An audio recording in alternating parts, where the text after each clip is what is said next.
Well, good morning, everybody. Happy Friday.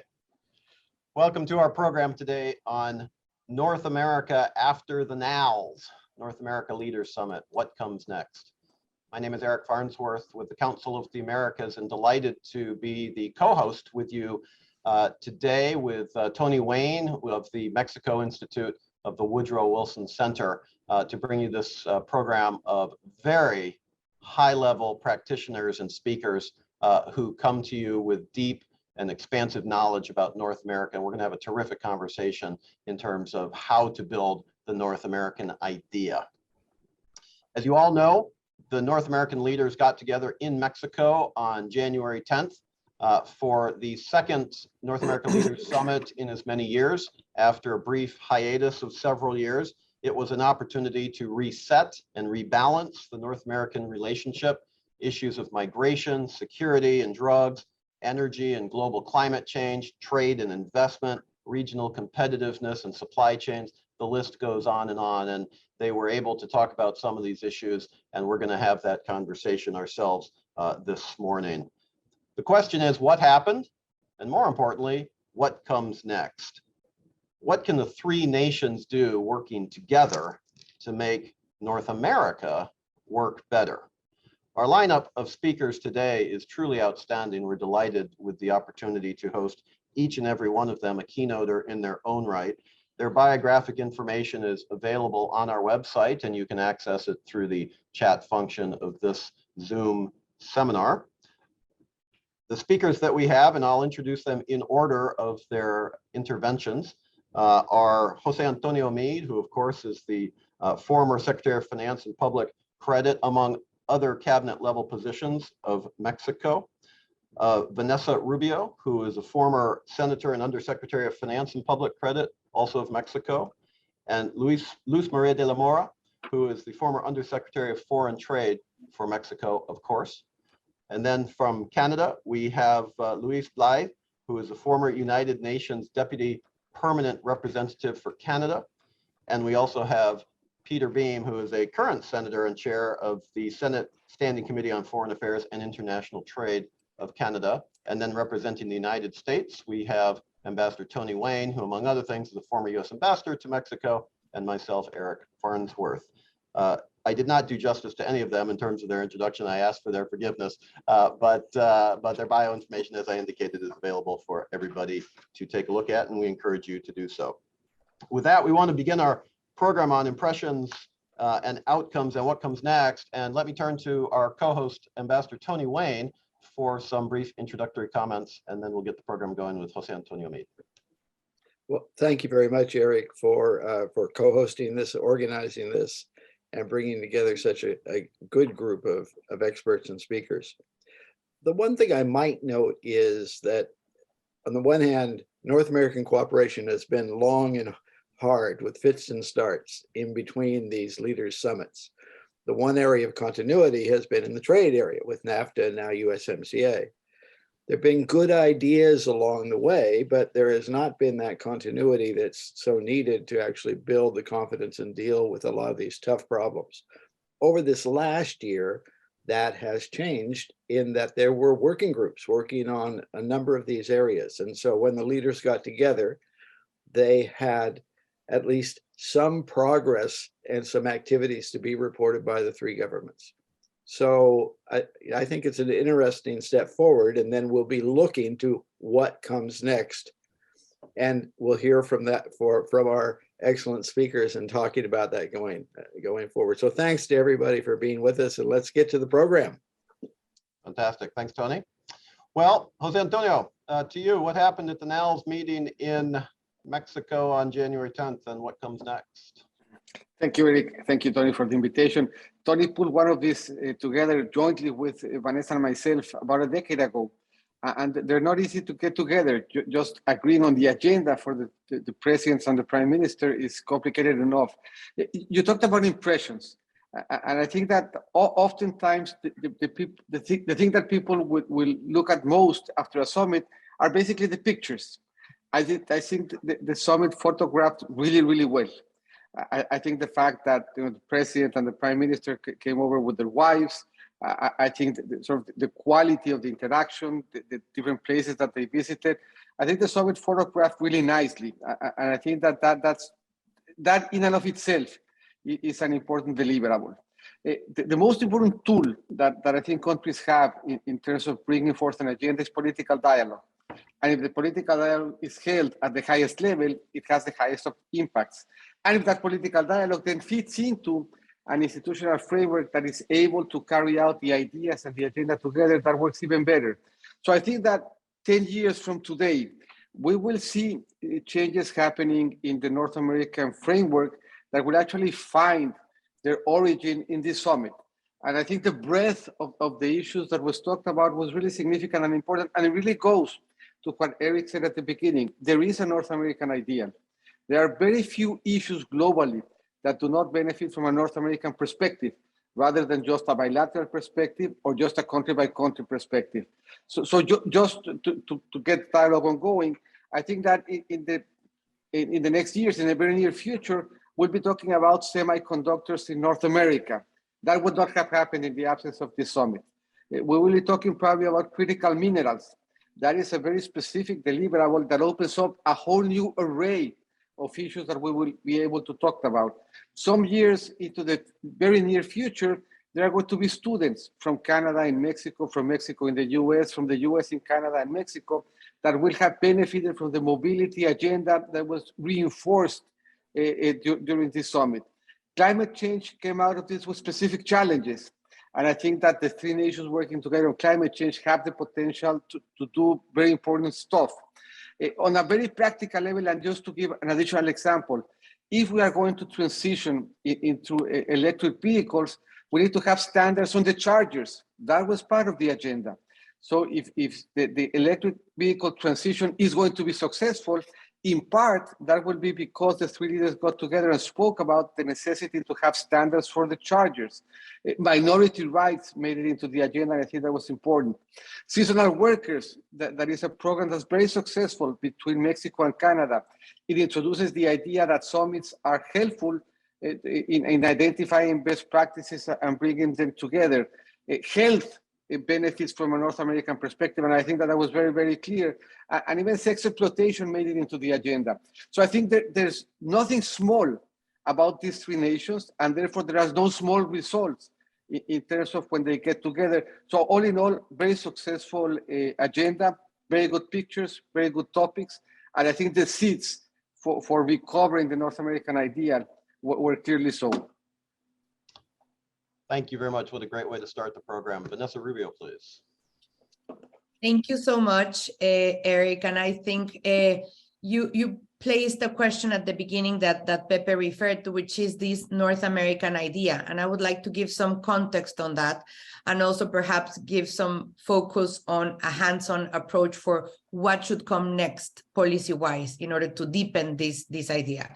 So first of all, in terms of context, well, we're today, and in the context these leaders gathered, we're in this era that has been characterized by, of course, the post-pandemic, but also the post-confinement, the era of disruption, an age of uncertainty.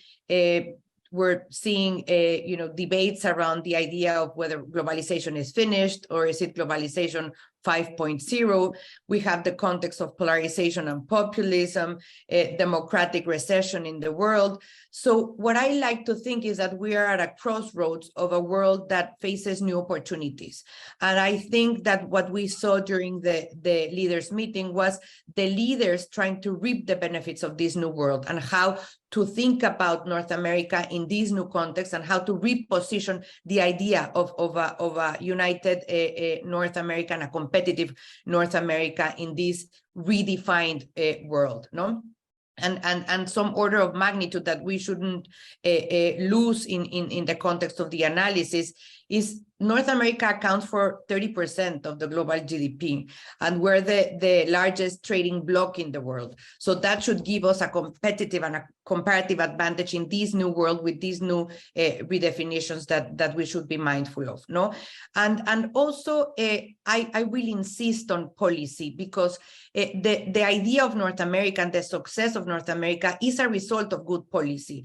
It's a result of good policy back in the 1980s and 90s, where the decision was made to have a closer region, one that traded more, one that created more jobs in a regional manner. There was also the good policy of continuation of NAFTA and getting into USMCA and strengthening and deepening our regional integration. So I think that we should also be mindful that that policy has been deliberately guiding the integration in North America and the results of what we have been getting in the region out of free trade and further integration. And in terms of the policies that are needed for a more hands-on approach for the future, and I would like to focus on what I think was one of the most relevant results of the summit, which is the agreement on North America being an active actor in the shifting of global supply chains, no? So what do we need to have in place for that to be a reality? First, it's basically the basics.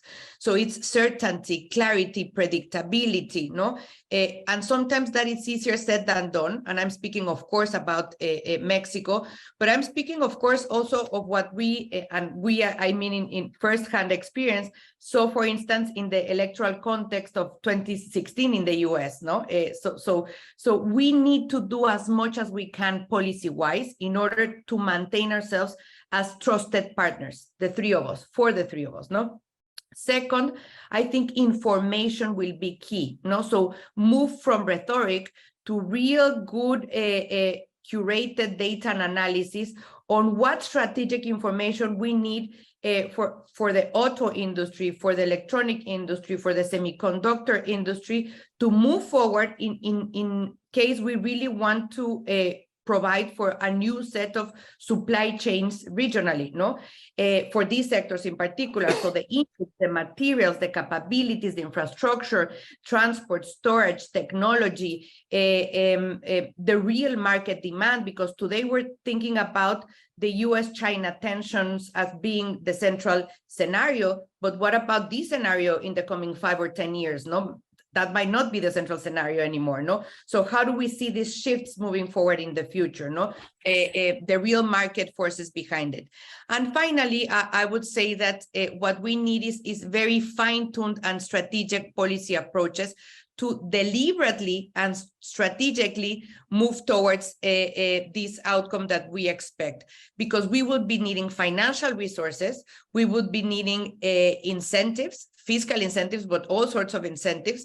We would be needing, for instance, what kind of education and training we would need for the new engineers and the new trained technicians for this to take place. So a lot will have to take place in order for this to be a reality, and a lot of that will have to do to the way public policy is designed in the three countries moving forward. Thank you. Thank you, Vanessa. Terrific comments as always. Let's go right now to Luz Maria de la Mora. Thank you very much. Well, good morning, everyone. I want to thank Eric and Tony for inviting me to this distinguished panel today. It's always an honor to participate with friends and colleagues discussing North America. I very much appreciate you organizing, I think, this very timely event to discuss what comes next from the North America Leaders Summit. And if I may also add, I think it's also important to bear in mind that we had 3 bilateral meetings that touched on very important issues for the 3 countries. I'd like to make 3 comments, Eric. The first one has to do with what Jose Antonio Meade was already saying. It was a very good event. It was a very good meeting. The 3 amigos spent a lot of time together and showed that they can get along. They can talk. We got a great picture. And that picture says that the 3 leaders are committed to North America and that they can have substantive discussions for the benefit of the region. So I think that the Mexico City North America Leaders Summit was very positive on that account and sends a very good message to the region, to the investors, and to the world. Second, what was the message? I think that the message is that the three leaders share an interest in North America and its future as a region. We work together and we have a common agenda, and we understand North America as a region, which is not minor, even if at some point somebody could say, well, it's just a message. But I think it's a very important message that we as the three countries are working together on common issues that I think will need coordination. And that will be, let's say, something to look forward and something to follow up on that. But with such a positive message, we also have very high expectations of what comes next and what we can expect to get as we get into 2023. The agenda, as has already been mentioned by Vanessa and Jose Antonio, is extremely ambitious. And I think the challenge for the three is how to make sure that the summit delivers much more than a good statement and nice pictures going into the summit in Canada in 2024. So the North America Declaration highlights 6 pillars, and one of them has to do with competitiveness. And this is my third point, and I would like to focus my comments and analysis on what we may be able to do with these the statements regarding competitiveness. When we think about competitiveness in North America, we automatically think about USMCA, which, by the way, has a competitiveness chapter. But USMCA, as a project, as an institutional mechanism, was not really part of the discussions. It was not at the core of the discussions, nor of the declaration. It was mentioned, but there was no time spent on how we can make sure that USMCA works better. So I think that that tells us that USMCA is working well, and it's in doing what it needs to do or what it has to do. And the North America Leaders Summit is taking on the positives of USMCA and how we can deepen into that. Leaders underscore the goal of building resilient, sustainable, diverse, and secure supply chains to ensure prosperity and security. And I think that there is a really area of opportunity in the nearshoring, in restructuring of supply chains, and how do we do it? Let me just mention a couple of examples. One of them has to do with semiconductors. The declaration says that there has to be a trilateral semiconductor forum in early 2023 with industry and governments, and also they committed to the mapping of the semiconductor supply chain efforts to identify needs and also investment opportunities. And as Ambassador Wayne was saying, this also builds on what had been done in the past with a high-level economic dialogue between Mexico and the US, and between Mexico and Canada, and also in the previous North America Leaders Summit in Washington, DC. Critical minerals, there's also a commitment there to work on a North America critical minerals resource mapping. So we need to make sure that those maps are done and then used by governments and investors, and that actually investment can take place. I think it is worth reminding that the semiconductors and critical minerals are in line with the Biden administration nearshoring strategy, and also Canada. With regards to electric vehicle batteries, this is an issue that was already part of the US-Mexico high-level economic dialogue, and also that 2021 North America Summit. And this issue is also part of the clean energy agenda that Canada and the US have been pushing to reduce carbon emissions, and that Mexico is trying to also be part somehow. But I think it requires more coordination on the part of the three countries, the three governments and companies, to be able to make sure that this happens. I think it's also worth mentioning that there's one important area that is key to maintaining the competitiveness of North America, and that has to do with human talent and resource development, human resource development. And it's encouraging to see that we have the North America Student Mobility Project as part of the 100,000 Strong in the Americas Innovation Fund. And also that there is a commitment to identify the skills needed to develop the workforce that North America needs. This is also part of the nearshoring strategy. This is something that has already been working in the past. I know that the Wilson Center did a very important work on this. So this is just recognizing, once again, that North America needs a different kind of workforce to make sure that competitiveness can remain. And last but not least, I also want to mention that one of the areas that was touched upon has to do with the eradication of the use of forced and child labor in our supply chains. This is a priority for the US and Canada, but I think it also sends a message to third regions. In North America, we are different from from the way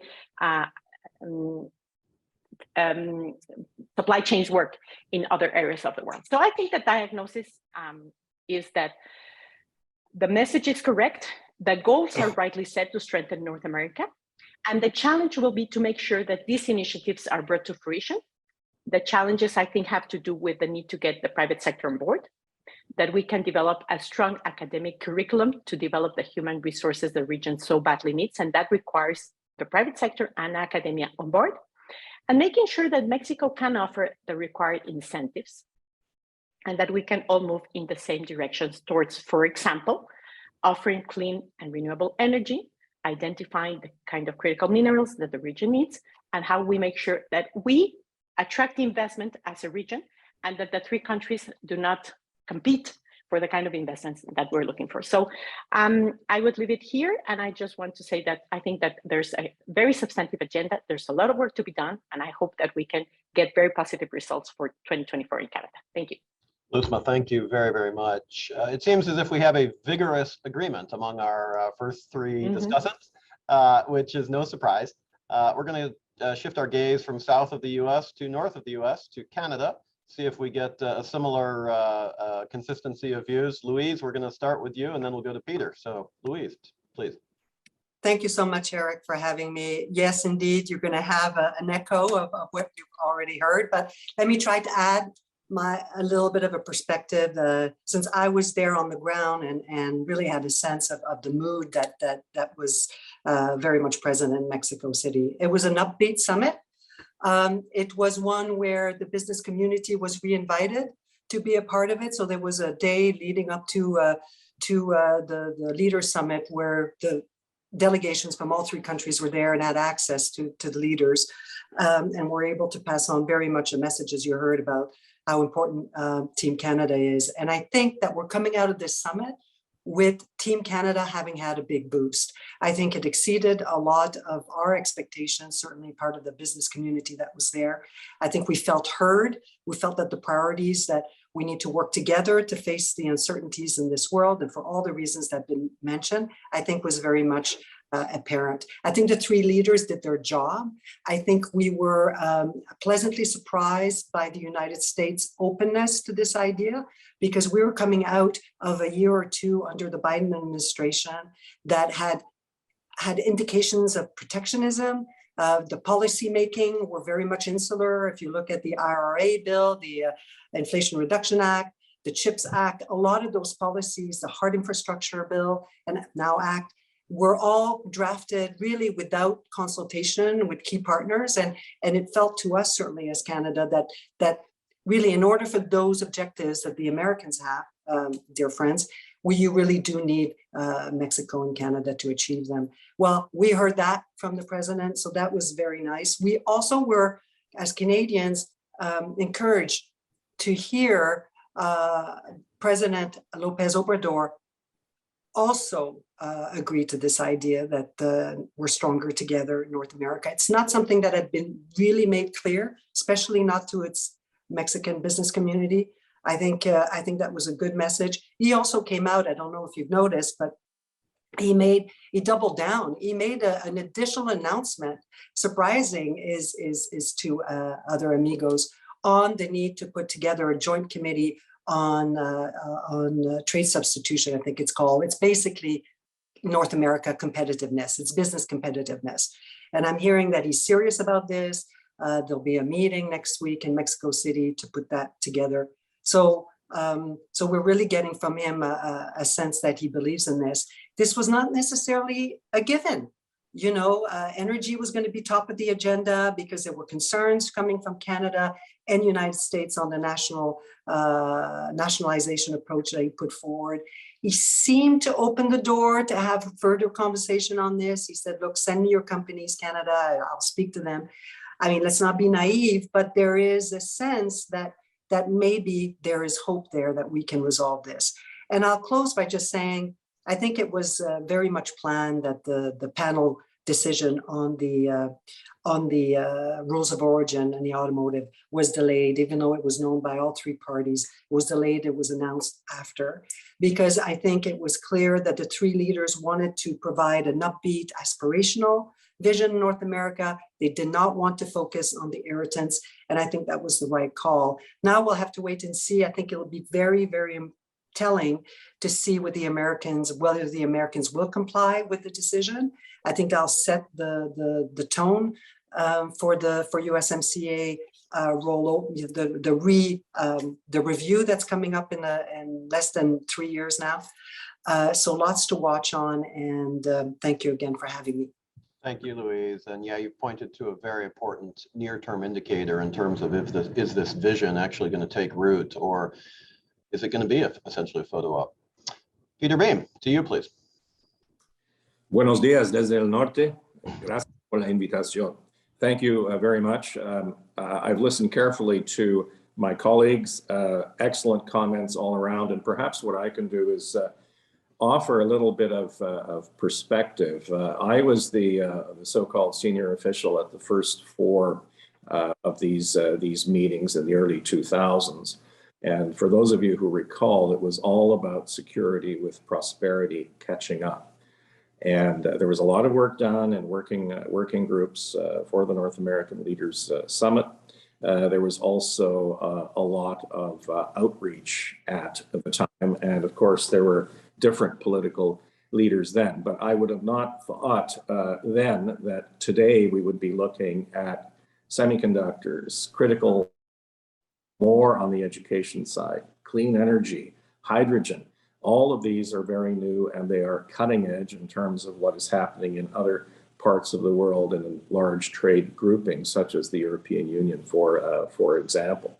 So that's an important one. I think as we go ahead, the challenges will be twofold. One, there's a political challenge, because as the three countries get into their electoral cycles, often things get a little bit distorted. Some of these themes, I'm thinking in particular of migration, and also there has to be clear guidance from the top that the work that is being undertaken by officials in all areas continue, and that I think is a very important element.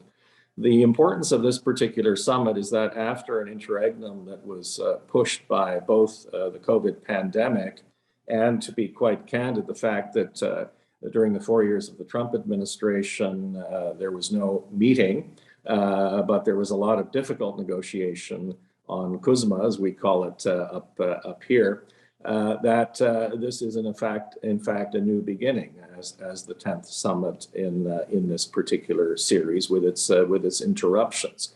So what is happening, other than the symbolic elements, I think, is the growing of relationships. I attended a meeting recently of the three countries, and there were frequent references to the border, but it was only one border that was mentioned, and that's the southern border of the United States and the northern border of Mexico. We come out fairly unscathed as Canada, but there are important border issues too, bilaterally and trilaterally up at the northern end. So the fact that the three leaders could meet in a group and then individually, I think, is significant.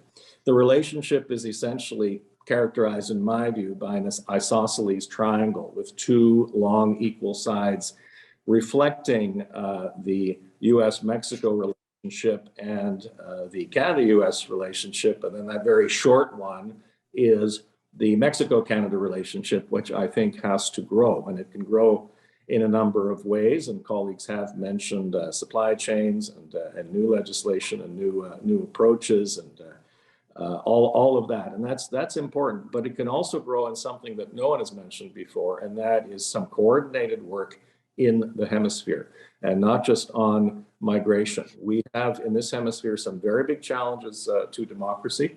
I'm thinking of Venezuela, Nicaragua, and Cuba in particular, where if we discuss and work together, setting aside some of the domestic, political diaspora factors, perhaps we can move that agenda along a little bit. And the more that leaders talk on this, the more that can be done, given that regional institutions have a particular challenge here, and there can be some outreach as well to other governments in the hemisphere, many of which now have also a progressive tone, as do the 3 North American governments. So I'll leave it there.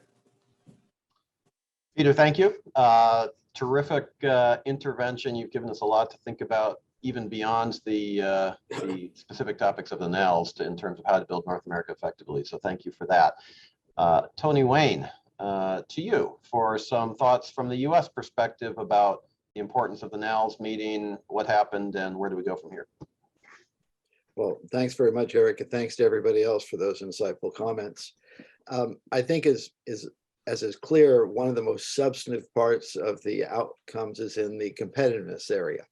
And there are a lot of very concrete projects there for the governments to work on. And I do think it's very important that President Lopez Obrador mentioned there's going to be this ministerial level group that's going to be involved, not just a one-time meeting as he sees it with the private sector, which is very important on semiconductors, but rather an ongoing dialogue. And I think the governments are still defining that and how that will work, but that could be a really important mechanism for making sure this hard work on competitiveness gets done, whether it's semiconductors and other key value chains, of which there are a number, but also the work on workforce development that Luzma mentioned. It was very heartening to finally see a recognition that there needs to be coordination on skills development and young workers getting the right training and the right opportunities to know the other countries. So a lot of good can come from this. And if we do have this high level committee and then all the working groups that will go on underneath that, I think that can make a big difference. The other area that we haven't really mentioned a lot yet is except indirectly, clean energy, the environment. There are a number of big commitments there that are going to take close cooperation between the 3 governments going forward. Methane commitments, for example, reduction in methanes, conservation, a big commitment to preserve 30%, of the yet to be developed areas. So working together in a closer way to meet some of these goals, I think is going to be really important and really helpful to the competitiveness agenda, as well as the regional image of the United States, Mexico, and Canada working together on these global issues. So I think that's a space where there could be another working group or series of working groups. Then there are 2 other issues that were trilateral, but they're also bilateral, and they're regional and global, and that's migration and security. And so there's some things that can be done trilaterally here. There are a number of good small steps in the migration area that I encourage everybody to look at the key deliverables document and go through this. And those small steps can be helpful among the 3. Clearly, the US and Mexico have big steps to take on migration, but really the rest of the hemisphere has to get involved. There has to be a lot of regional cooperation to deal with this really massive problem in the region of everybody from many countries trying to come north. And 1 country, 2 countries can't solve it on their own. And maybe everybody can't completely solve it, but we can certainly find better ways to protect people, humane treatment, expanding ways for legal entry, expanding ways for work opportunities, temporary work opportunities. That's a big agenda, a lot of work needed.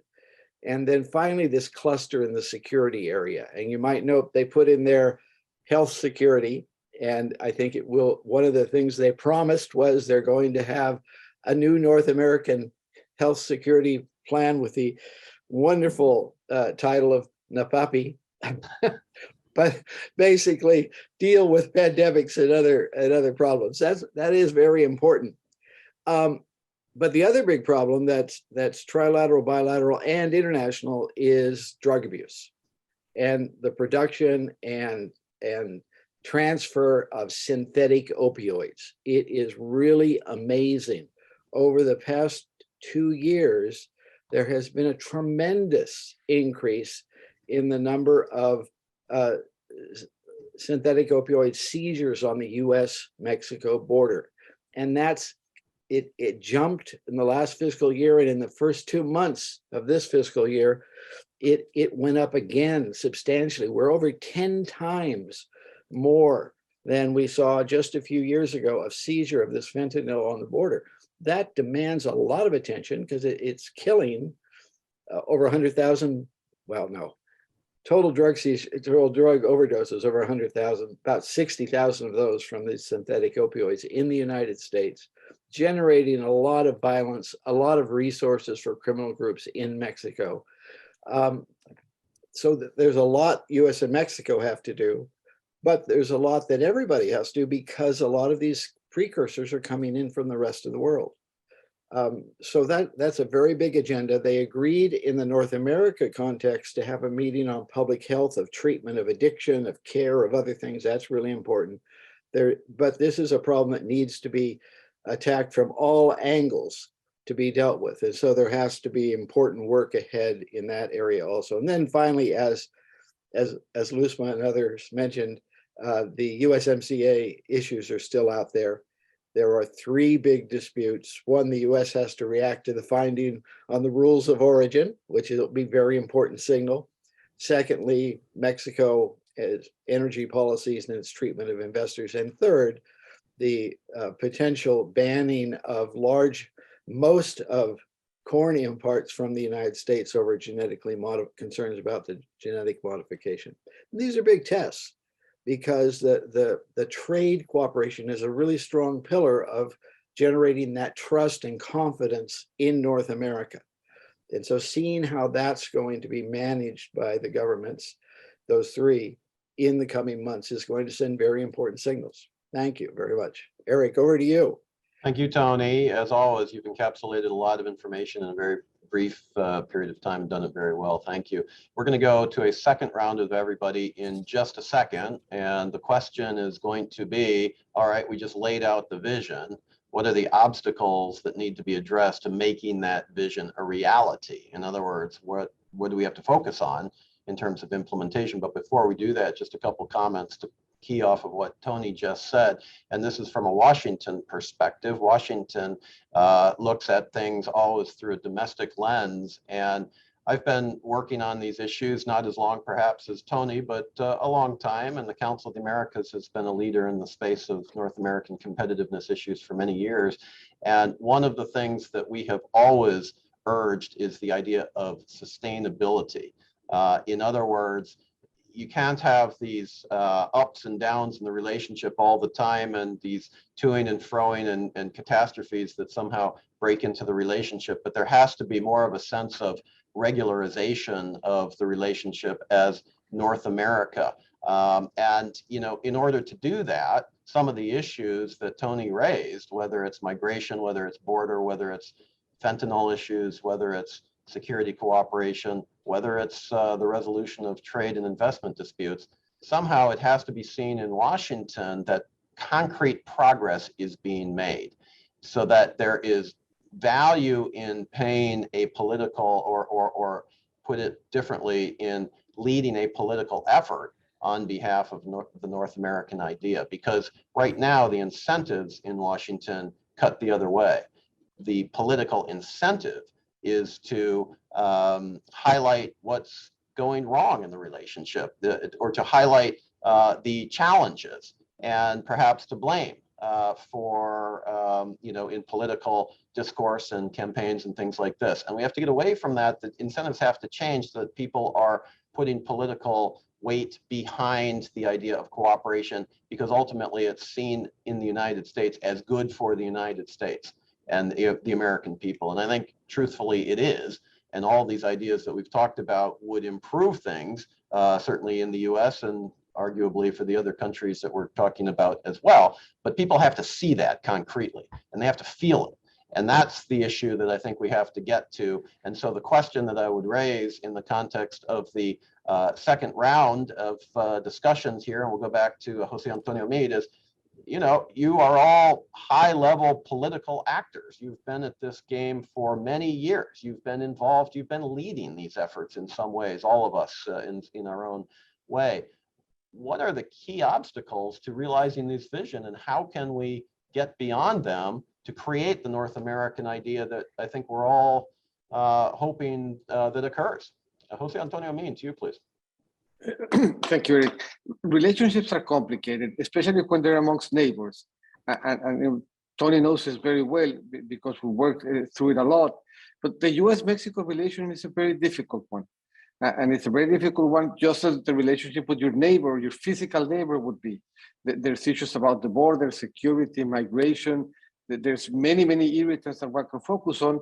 And I think that was very challenging, at least it was during our time, and that is why I'm very optimistic on this summit, is the fact that we broadened the agenda.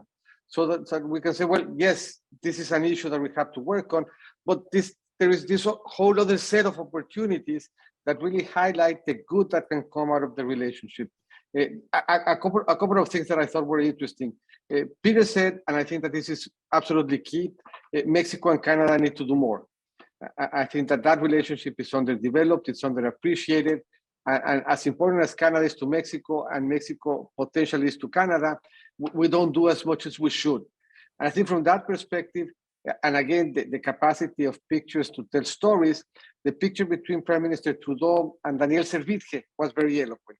And suddenly you have a picture out there of one of Mexico's most important investors in Canada that ends up being the largest producer of bread in all of the North American region, and therefore the largest bread producer almost everywhere in the world. I think the key, the deliverable of the summit was a strategy. The challenge of having the strategy being successful is in the implementation. And the implementation requires more than the willingness to assume political cost. It requires the ability to commit a broadband, space, time in the agenda. And that tends to be difficult for the US. The US has a very complicated global agenda, and the US has to deal with many issues at a global level. And sometimes that comes on top on really fostering, developing, taking care of, dedicating time to the North America agenda. It's interesting to note, Mexico is a very systemic player. If you compare, for example, Mexico to Russia, we're absolutely more key to the global markets than Russia is. We're a more systemic global player. We're more important in supply chains. The world would miss Mexico much more than they would miss Russia from a perspective of integration. And yet, given the importance of Mexico and the importance of Canada, the relationship tends to be underattended, just in terms of the time that it needs to fully develop. So I think that the most important challenge to overcome is that leaders are willing to commit the necessary time to nurture the relationship, and to really, through that nurturing, identify the opportunities and make them happen. Tony has heard me say this before, and I learned with this. Sometimes this requires thinking outside the box. I made a big push and was so successful, for example, in implementing reversible lanes in the US-Mexico border. And that in and of itself would double, without an extra dollar, the amount of infrastructure that we have in the border.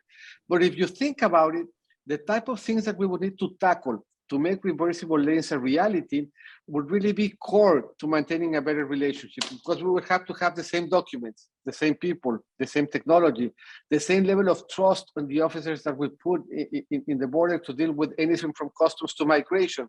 So if we're able to do all of that to get the reversible lane idea working, that means that from everything that has to do from infrastructure to security to migration to trust, we would have been able to solve. So I think that the big challenge for making the North American idea a reality is that leaders choose to develop the amount of time that nurturing this idea would need. And I think that it would pay off handsomely. Vanessa, the word trust has been used by several of our panelists. Do the US and Mexico and Canada trust each other? I think they do, but I also think that there's a lot of mistrust in many of the topics we deal with on a daily basis.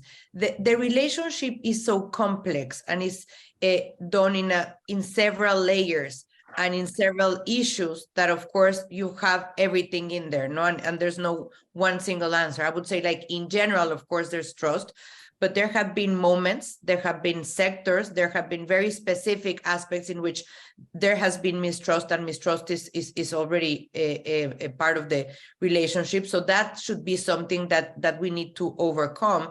And that was going to be actually part of my first comment, going back to what the obstacles we need to what obstacles we need to advance on.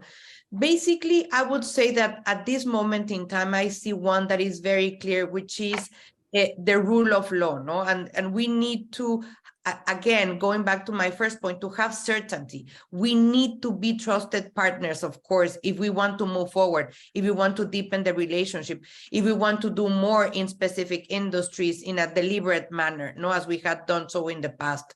So we have to move from ad hocness of certain actions and certain policies. We cannot, sort out problems with specific sectors or with specific companies on a one-on-one basis. We need to create the environment. We need to create the context and the right laws, regulations, and policies that give that sense of security for investors to move forward, no? Because this generation next of North America will take a lot of resources, from the government, and will take a lot of resources from the private sector. So we need to provide that element of certainty. No, so move forward from the ad hocness to the rule of law as a generalized context for this to happen. Another element that I think is key, and Luz Maria touched on it a bit, is basically energy. If you would ask investors today what they need to invest more in North America, first of all, they would say certainty. Second of all, they would say energy. No, and if we have those two things, we can do a lot of things together. No, so energy, for instance, in the semiconductor industry, well, it is essential for facilities, but also it is essential for machines. It is essential for thermal heating that is needed in that industry. It is necessary to administer the temperature of all the processes that incorporate the supply chain of semiconductors. So we really need to have a secure energy. We really need to have constant energy, and we really need to have sustainable energy, as also Luis was referring to, no? So all of this has to be part of the policy thinking and the policy environment to create the context that is needed for these investments to move forward and to flourish. I think also Peter touched on a very relevant issue. We need to do more between Mexico and Canada, no? And Pepe told something about that as well. And I think there's a lot of good examples that we need to take stock of and then go deeper and move forward. No, for instance, we were talking about migration. We were talking about setting some collective action in terms of engaging with the rest of Latin America. No, and Mexico and Canada have one of the most successful and oldest programs of seasonal migration workers in the area of agriculture. No. What about taking that as an example to move forward with the rest of Latin America as something that has been successful and has been very well crafted, very well procured, no? So there are good examples, I think, Canada and Mexico can work on for the future. And that's just a piece of what can happen, but we have the financial sector, but it's the educational sector as well, no? So there's again, policies have to be deliberate, and we have to strategically think of what we can do more together, Canada and Mexico, in order to deepen our relationship and our integration and our interdependence. No, and I also think that another element that means a huge challenge ahead it's basically domestic politics and electoral politics getting in the way and becoming a priority in the narrative. And we also have very good examples in the past in the way we have been able to sort of have a separate look into what the political narrative is, in what the political rhetoric is in the one hand, and in the other hand, being able to still consolidate the bilateral and the trilateral relations that are so important. And I think this committee that was envisaged in the leaders meeting to follow up on the new areas for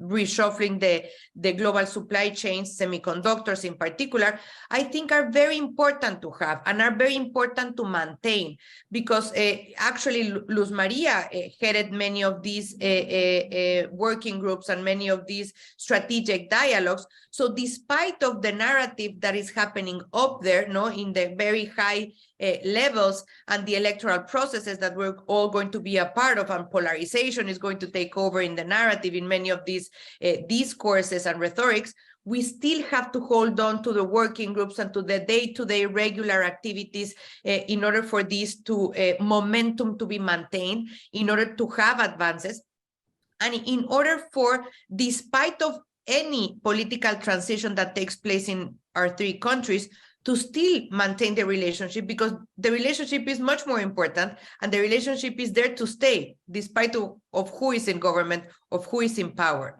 And here, I think a connection, an essential connection, will be also the association with the private sector, because also the private sector is there to stay, So we need the private sector on board in every single process and in every single strategy, and of course, as warrantors of these new associations that are being created, and the new committees that are being created, in order for us to deepen our collaboration in specific sectors and have a deeper and more productive dialogue, despite the challenges and despite the obstacles. What I love about the semiconductors conversation is it totally changes the perception of the US-Mexico-Canada relationship to one of competitiveness at the global level. And it changes some of the assumptions many people may have about, conditions in Mexico, or the needs of the United States, or our integration with Canada, et cetera. It's a really interesting conversation. Luzma, I'm going to come to you with a question that several people are asking, and it refers to something that Vanessa just said. The United States and the United States and Mexico both have elections in 2024. We're coming up to a particularly politically fraught time, perhaps in both countries. Can the North American idea survive politics? Mm-hmm. Mm-hmm. Well, thank you, Eric. I think it does. I think it can survive. I think it has shown that North America has been owned, and it's been appropriated by the three countries, the three societies. I also think that does not mean that we should just say, well, North America is there and we should not work on it, because I think that would be a mistake. But I think that North America is here to stay. I think that today, more than at any other time, the fact that we have the geopolitical situation where we have the fragmentation of cooperation, as the World Economic Forum has said it very nicely this week, it makes it even more important to have a strong North America, a vital North America.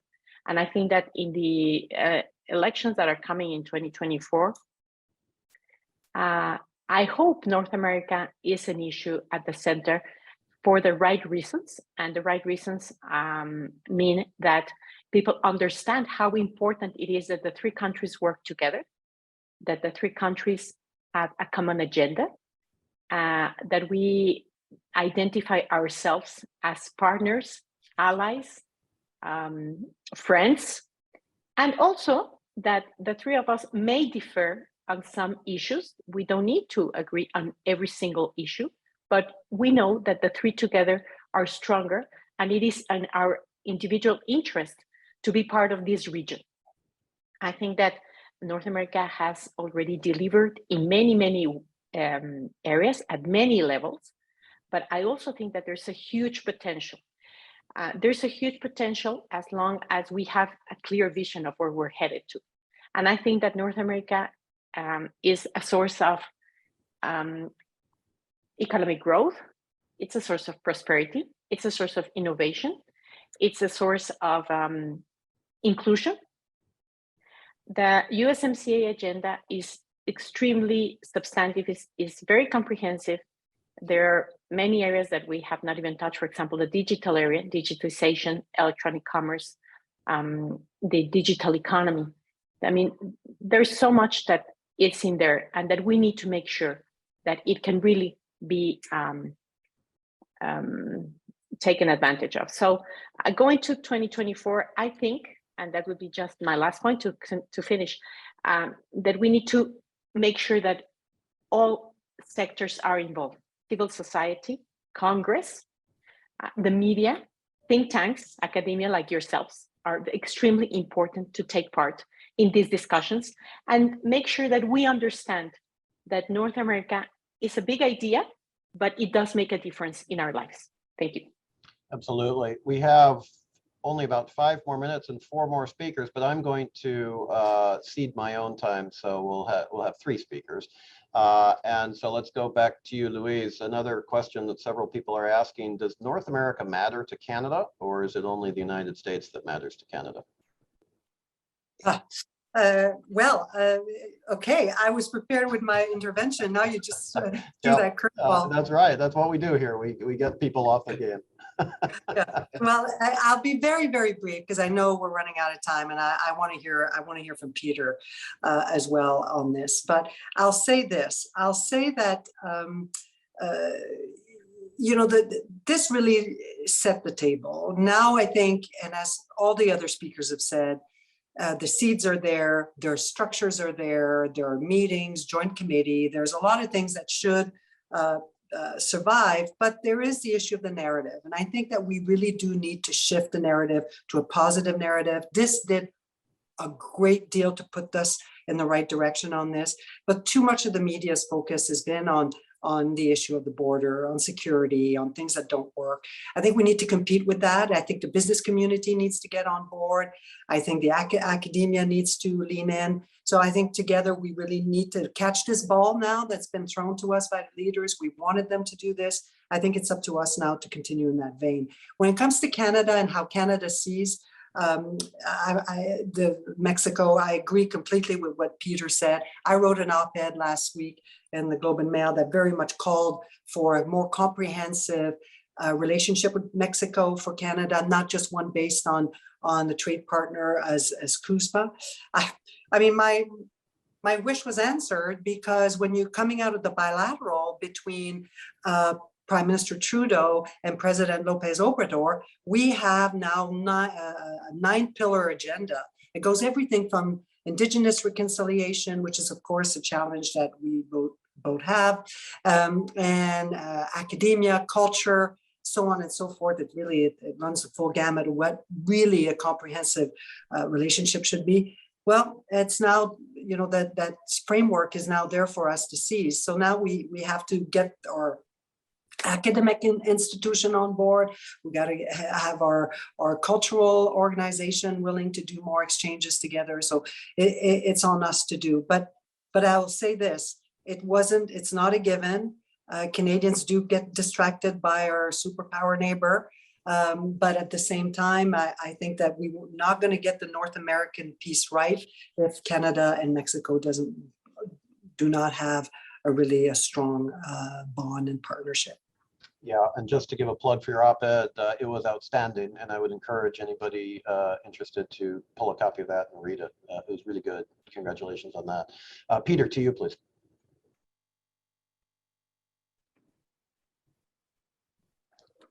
Sure. I'll be very brief. I agree with, of course, what was said. I think politics are important, of course, in all 3 capitals. So although it is different in all capitals, so that's one thing to look at. I say this as a former ambassador and bureaucrat and now a politician. So that's all true. we should also look at the value of the subnational relationships that exist between all three countries, states, provinces, municipalities, especially on border politics. Our government in Canada has announced an intention to bring in 500,000 newcomers every year for the next 4 years. So some of these can be sourced through, I think, creative cooperation in the North American context, recognizing that Mexico also has a southern border issue to deal with. Finally, my last point, we have soft power opportunity coming up in 2026 as North America, and that is we are hosting the World Cup, and that will allow, and this has never been done between three countries, so there are going to be all kinds of interesting aspects to that, but this is an incredible way to highlight North America, and we should use that opportunity to expand into all of the areas that we have been discussed and give those some profile as well for the world. Yeah, I'm really glad you mentioned the World Cup. That was in my closing comments as well. And there's nothing that brings people together more than sport. And so that is a terrific opportunity for us to look toward. Thank you, everyone. We have one more speaker to conclude, and that would be Tony Wayne, who's also the co-host. And Tony, before I turn it over to you, again, thank you for your terrific collaboration on this. Congratulations on the outstanding work that you continue to do personally and also with your various affiliations in building the US, Mexico, US, Canada, and North American ideas. You really are a leader in the space, and it's a pleasure to have this opportunity with you. So let's give you the last word. Over to Tony Wayne. Well, you're being too generous, Eric, but thank you very much for being such a great collaborator and longtime friend and colleague. And I'll pitch the article we both wrote about North America, why this is very valuable a few weeks ago also. We share a perspective on this, which we share with everybody who's been on here today. And just a quick reminder, as it was really highlighted, all these issues are international and domestic at the same time. So you're not going to get politics out of them in any of the three countries. But you do have to create the relationships, the trust, and the mechanisms so you can keep working on them and still publicly messaging about how important this is. I noted one of the questions we were asked is, well, isn't a lot of this about competitiveness done in USMCA, in the trade agreement? Yeah, it's important, but one thing we've learned is it's way far of enough to keep this continent competitive. Trade, the issues go way beyond that. And then if we think about well-being and prosperity, you get to all those issues that the leaders were talking about. We aren't going to be able to move away from each other. Even if we don't agree on everything, we've got to work together. And I think that's the message coming out of this, the importance of good follow-up now.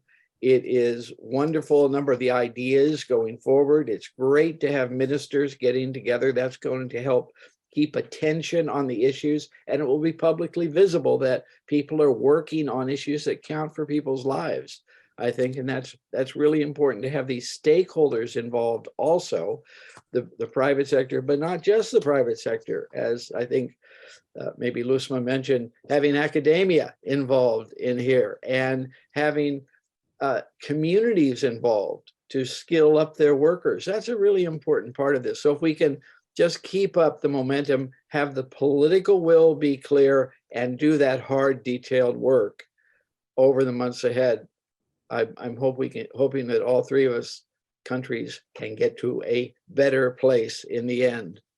Thank you all. Thanks everybody for being with us. Eric, thanks for being such a wonderful host, pulling this together. And I look forward to working with everybody on this agenda as we move ahead. Thank you. On my first day of graduate school, the professor wrote on the blackboard, yes, we did still use blackboards back in the 1980s. He wrote one word, implementation. And he said to all of us young aspiring government leaders, why did I do that? Of course, nobody knew. He said, because nothing matters until it's implemented in terms of government policy. And that stuck with me to this day. And it's the last word that I would offer to everybody in terms of the NALS. These are great photos. The body language was really good. It was timely. It was important. The agenda is a really important one and potentially very, very productive. But unless these issues and ideas are fully implemented, they're not going to do that much for us. So that's something we have to focus on. And to Tony's point, these are domestic and international issues, particularly in the United States, but I would also venture to say in Canada and Mexico. And unless there is a senior level person, perhaps at the White House, perhaps at the vice presidential level, who is personally mandated to oversee the North American idea, it just continues to get buried at the bureaucratic level. And that's something that we just have to resist and work against. And that was the basis of the op-ed that Tony and I wrote that he just referenced. And so I wanted to raise that. We are over time.